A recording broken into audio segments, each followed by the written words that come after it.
Welcome back, everybody. This is Ross the Boss. It's been a busy summer. I've been trying to work to get you guys your guests and get you guys your videos. Last video, we had a female on, first female, but we're back on that grind, and we have Tyler Barberis here with us today from Orioles Theory. Give him a warm welcome. He's been working hard on giving you your Orioles content. As you guys, I don't know if I don't know if I told you guys. It's kind of shocking, but I actually do work with the Orioles with Odyssey 105.7 The Fan, and I cover a lot of what's going on with the Orioles this season. I've been there for 2 years now, so happy 2 year anniversary to me. But this is not about me. It's about this is he's our special guest today. So first question of the day for Tyler.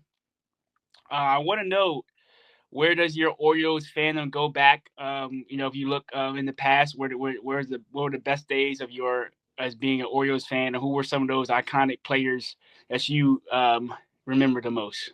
Yeah, well, first off, I want to say thanks for having me on, Davion. I appreciate it. Always love talking some, Orioles baseball or baseball as a whole with other content creators. So thank you for having me on. But I would say my fandom, it stems from my father. Born and raised in Baltimore, lifelong Orioles fan, lifelong Baltimore Ravens fan. I've been fortunate enough to have season tickets at Orioles games since the Manny Machado era. Mm. So growing up, I was, in kindergarten, first grade, second grade, and we had season tickets on the third baseline. So I was able to, watch a lot of Manny Machado growing up. We were able to go to a game or two every month or so, maybe a few more.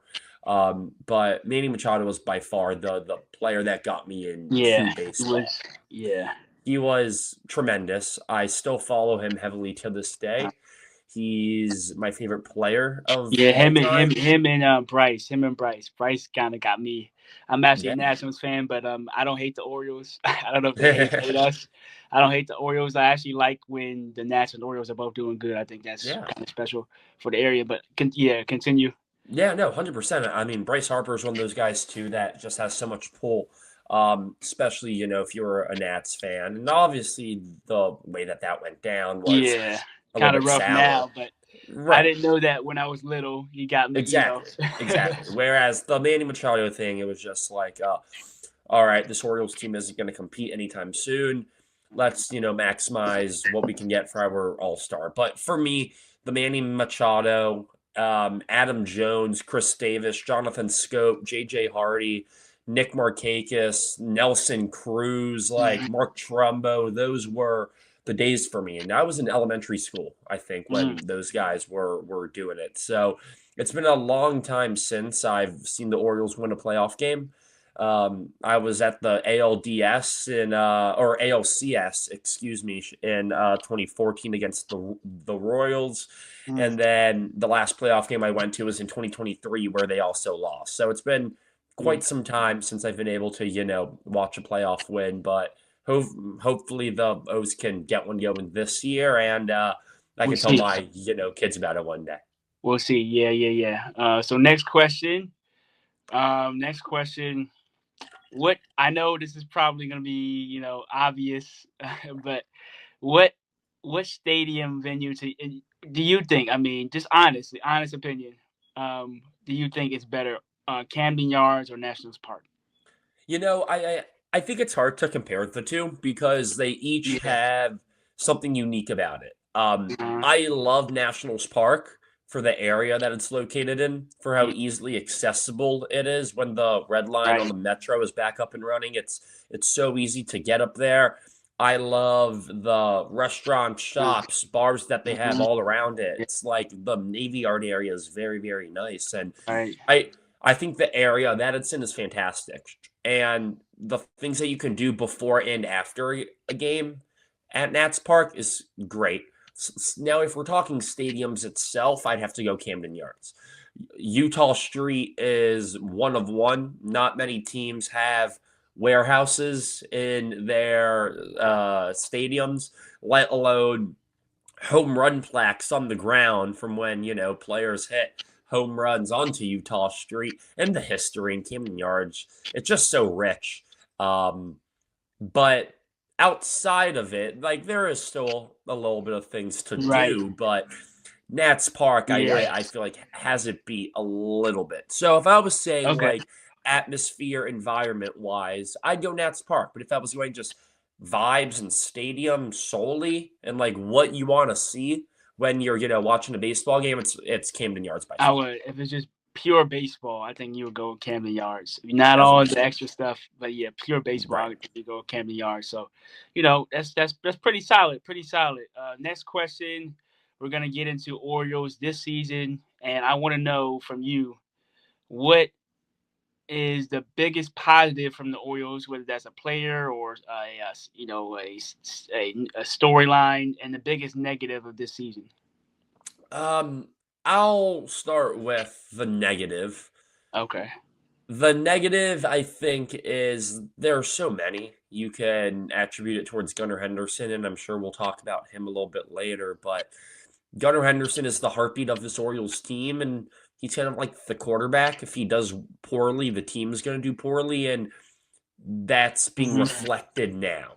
So I I would think it's definitely Gunnar having a sub 400 slug, a sub 700 OPS, poor defense. But it's struggle. also Craig Albernes, a Okay. rookie manager with a lot of expectations. He was coming from a great system with the How Cleveland far do you think he Guardians. goes? How far do you think he goes? So a I lot don't of know, people. man. It's the first year, so I'm like, okay, it's the first year. A lot of people are okay. I'm like, give him maybe one more. Yeah. It's the first year.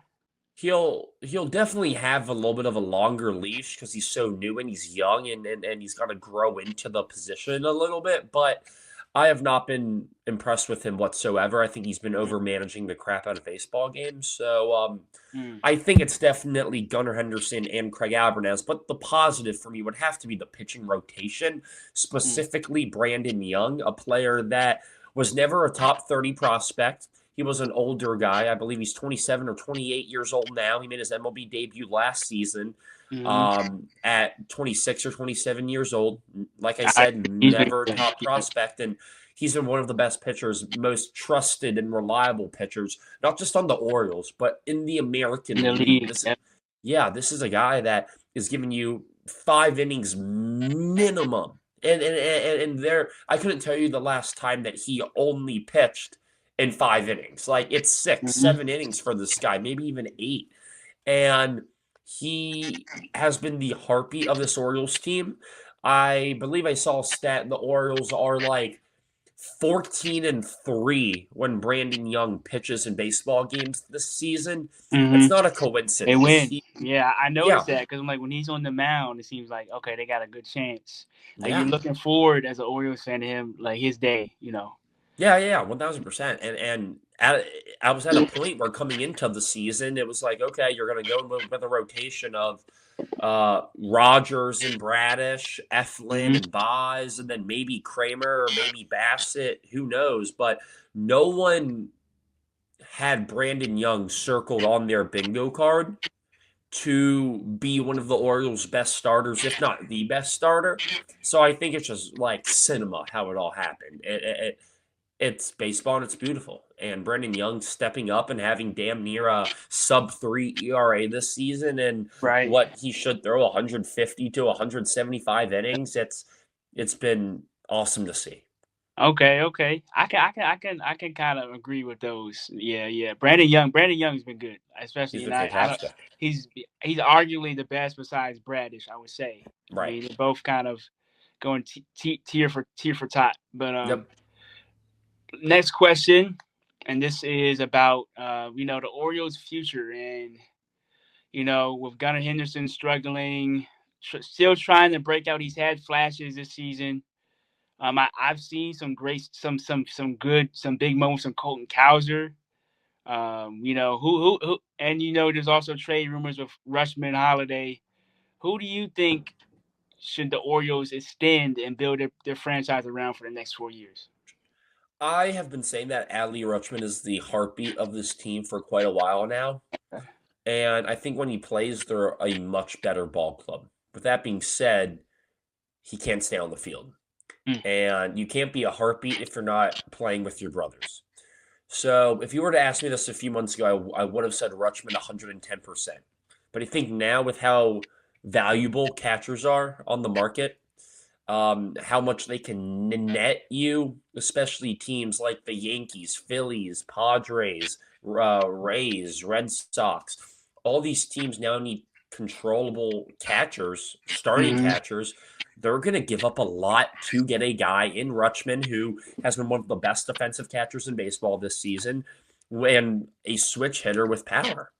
And that's important. You don't get that often. So I think it's becoming more likely than not that Rutschman gets traded. I would have loved to keep him in Baltimore forever, but it's baseball, and the Yep. Orioles haven't had a guy that has stuck around throughout his whole They haven't. career in a very, Yeah. very long time.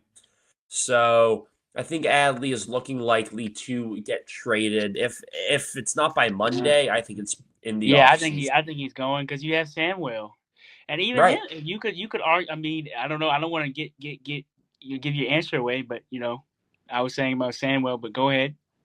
Yeah, I mean, Basayo is a guy that I think the Orioles should 1,000% build around as a catcher.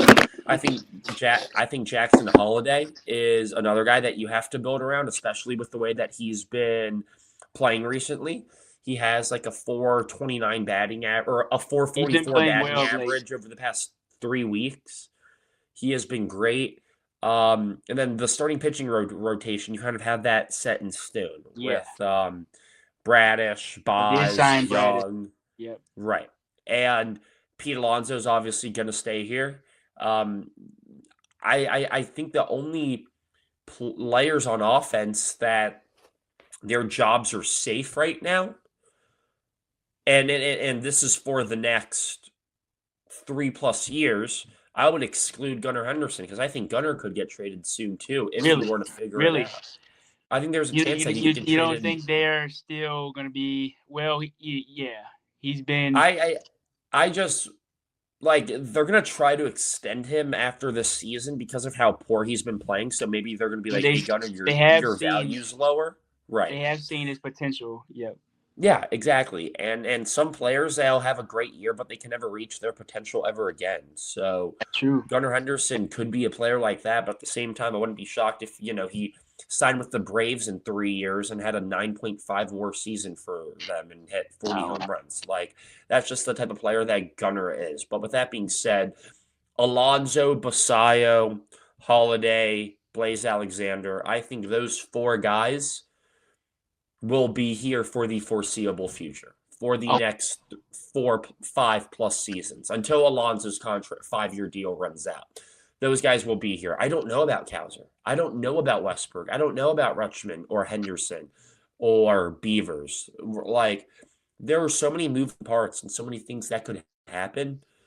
You don't want to get too complacent. mhm. And I think the Orioles are going to be at a point where if they miss the playoffs this year, they could tear it down. Not fully. They'd keep guys like Holiday, Basayo, Alonso, but they would just build from scratch and see how they can, get to the mountaintop of 101 wins again. And it's not easy, but that's definitely something that they're considering. Yeah. Okay, okay. Well, you guys got that breakdown. You're looking for. Where do the Orioles go? Where do they look for that cornerstone? There it is.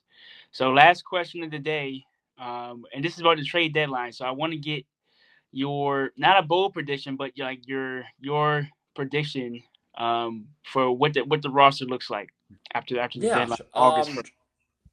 for sure. That's tricky because the Orioles probably have about 6 guys right now that they could very well trade that would have a market. Adley Rutschman, Colton Cowser, Jackson Holiday, obviously Gunnar Henderson, but the Orioles aren't doing that now. Mm-hmm. Trevor Rogers, Yanier Cano, Taylor Ward. Those 6 guys. Maybe another reliever like a Rico Garcia, but he hasn't been good recently. I doubt he gets moved. So there are 6 players right there that could get traded. How many get moved? I would say 2. I think if there were 2 guys that would get moved, I think it would be Rutschman and Rogers. Rushman, Trevor Rogers. Rutschman and Trevor Rogers, I think, are the most likely. I think Yennier Cano is going to be the most coveted. But I think if Washington, or excuse me, if Baltimore wins the series against the Phillies this weekend, I think they're going to hold on to Cano and probably Rogers too. Just because Cano's a guy that has years of team control and Rogers is a lefty that they need out of their rotation if they want to make the playoffs. But I think Rutschman, if they lose the series against Philly and come the weekend, come Saturday and Sunday, the Orioles are going to have 6 offers for him from 6 different teams, and they're going to be getting increasingly better. And Elias is going to say, you know what, we have Samuel Basallo ready to go. Adley, we love you. Deuces. Let's just build it up, and because if you trade a guy like Adley or Rogers, right, they're good enough to where they can net you a return that fills the positions that you need. Those positions being a right-handed outfielder, a controllable starting pitcher, maybe an infielder like a third baseman, but I don't think that's very likely. That's true. But a left-handed reliever. A left-handed reliever, Yeah, you guys have a lot of starter. right-handed. Right, we have so many righties, so they could trade Adley and Rogers for all I know to the same exact team, and they could get back a young, controllable center fielder that they can put there every day, move Kowser to the corner spot. Then they could grab a controllable starting pitcher, and then they could get a left-handed reliever. And teams that stick out to me are all the American League East teams and the Philadelphia Phillies. I think pair up the most with the Orioles. I think you could trade away Adley Rutschman and Taylor Ward and get back Justin Crawford, Jose Alvarado, Andrew Painter, and maybe Eduardo Tate. I don't know. There are a lot of guys that you could get back, and that's a big haul. But they very well could go with trade 2 guys in one deal, like they did with Ryan O'Hearn and Ramon Laureano last offseason, and get back 5+ prospects for him. Okay, well that is definitely when you're looking at the board, you're looking at your board and piecing all the pictures together. I think that looks realistic. I mean, I know I've heard a lot about the Yankees and others. Definitely the Yankees, but I see where you're going to AL. The Red Sox are definitely. I don't know if they're looking for those types of players, but teams in the division are trading more and more now. So, well, thank you, Tyler. Yes, this has been fun. Going kind of deep down into the Orioles season, and the Orioles as a franchise. How you grew up as a fan, and I appreciate you coming on, guys. That's Tyler Barbaras. You can follow him, Orioles Theory on IG, and keep up with some of his work for the Orioles. Have a good one, man. Thank you.